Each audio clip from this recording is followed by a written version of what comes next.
नमस्कार।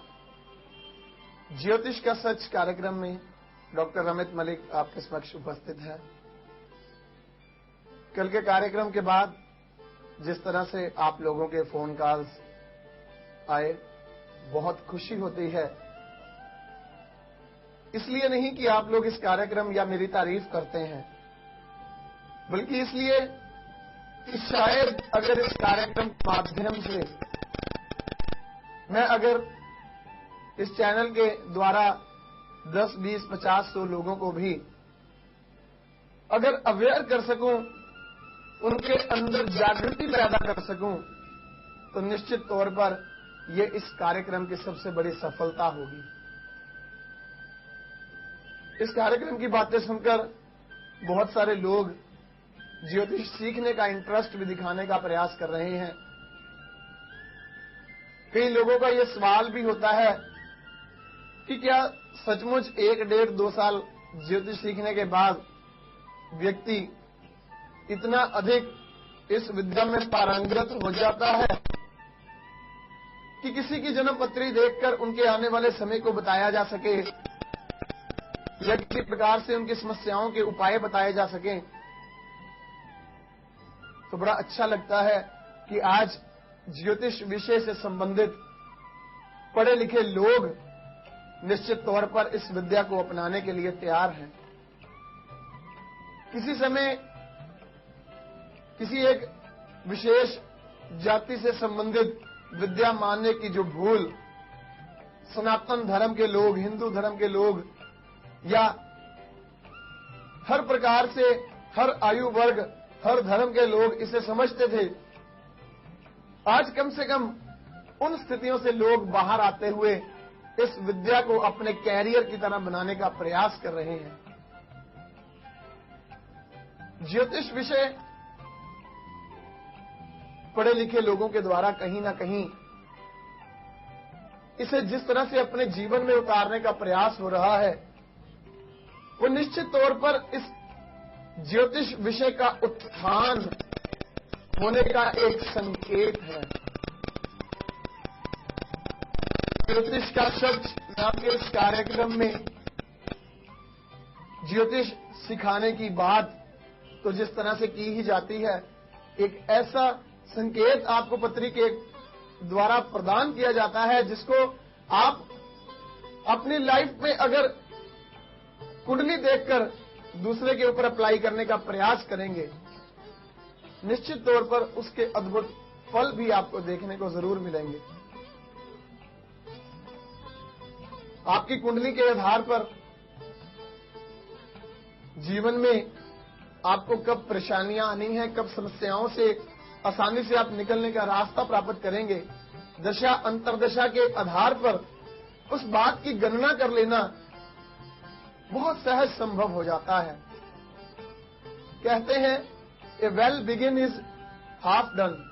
एक अच्छी शुरुआत निश्चित तौर पर जातक के लगभग आधा काम तो उसी समय ही निपटा देती है। और उसी वक्तव्य से संबंधित ज्योतिष शास्त्र में मुहूर्त शास्त्र का विधान दिया गया है। अक्सर सुना होगा 8:45 हो गए, 11:15 बज गए, इस समय काम पर नहीं जाना है, शुभ कार्य के लिए नहीं निकलना है। क्या विधान है आखिर इन सब चीजों के पीछे? अक्सर हम देखते हैं सुबह सुबह घर से काम के लिए निकलते हैं, 8, साढ़े 8, 9 बजे जब घर से निकला जाता है, चौराहों पर अक्सर बहुत भांति भांति की चीजें देखने को मिलती हैं। शाम के समय घर वापस आ रहे होते हैं या अमावस्या होती है, उस समय चौराहों पर बड़ी चीजें देखने को मिलती हैं।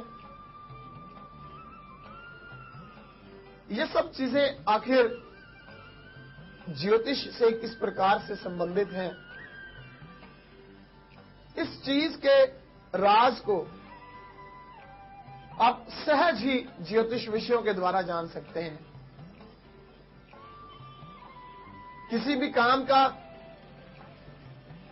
ओन में शुरुआत होना निश्चित तौर पर अनुभव सिद्ध है कि ऐसी स्थिति में किए गए कार्य क्योंकि पौन का अर्थ है 3/4, लगभग काम के अंत तक की स्टेज पर पहुंच जाना, लेकिन काम का अंत ना होना। जब ऐसे मुहूर्त में कार्य को शुरू किया जाता है तो अक्सर ये अनुभव सिद्ध बात मेरी, आपकी या आपके परिवार के किसी बताए गए व्यक्ति की कोई वहम की बात नहीं है।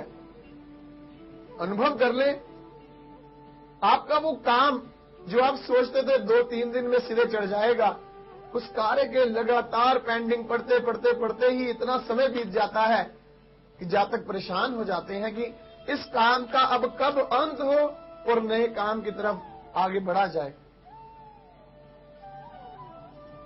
रास्ते में चौराहों के अंदर कहीं कोई चीज पड़ी हुई दिखाई देती है, कहीं कोई दीपक जगाया हुआ दिखता है, कहीं झाड़ू बिखरा हुआ दिखता है, कहीं आपको कुछ कॉइन्स दिखते हैं, कहीं आपको काले मां या कोई और अलग प्रकार की चीजें देखने को मिलती हैं।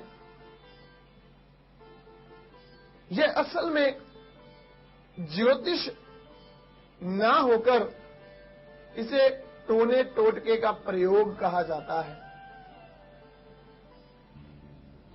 ज्योतिष का कोई ग्रंथ आपको इस प्रकार के स्थितियों से रूबरू नहीं करवाता है।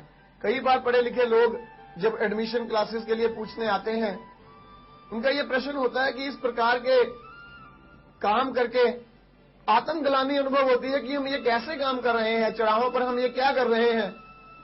इससे शहर की सुंदरता तो खराब होती ही है। देखने वाले लोग भी कहते हैं कि पढ़े लिखे लोग होकर ये कैसे हीन कार्य। बात बिल्कुल सच है। तंत्र शास्त्र ज्योतिष शास्त्र का संबंधी हो सकता है, लेकिन ज्योतिष ग्रंथ में कहीं तंत्र शास्त्र का उल्लेख नहीं है। वो एक अलग विद्या है। इस ज्योतिष के सच कार्यक्रम में आप इस बात को अवश्य में अनुभव करें कि आज अगर घर में कोई बहू रानी ये कह दे कि मैं अपनी पत्री दिखाने के लिए जाना चाहती हूं, अगर तो मदर इन लॉ सासू मां से परमिशन ले ली या ये पूछ लिया कि आप जिनके पास जाते हैं हम भी वहां चलते हैं अपनी समस्याओं के बारे में पूछने, तो घर का वातावरण बड़ा सुखद रहता है। लेकिन अगर घर की बहू बिना बताए किसी ज्योतिषी के पास चली जाए और बाद में अगर घर में ये बात पता चलती है कि आज बहू रानी किसी ज्योतिषी के पास पूछकर आई है, तो सबसे पहले माताजी का माथा ठनकता है कि कहीं ना कहीं मेरे पुत्र को बस में करवाने के लिए कोई उपाय पूछने गई होगी, कहीं ना कहीं मेरे पुत्र को अपने तरफ करने के लिए कोई उपाय पूछने के लिए गई होगी कि ये अपनी माता को पूछना बंद कर दे। सारा का सारा इस जातक का ध्यान मेरी तरफ कैसे आकर्षित हो, इन बातों को निश्चित तौर पर ज्योतिष के द्वारा कुछ न कुछ हल ढूंढ दी गई है।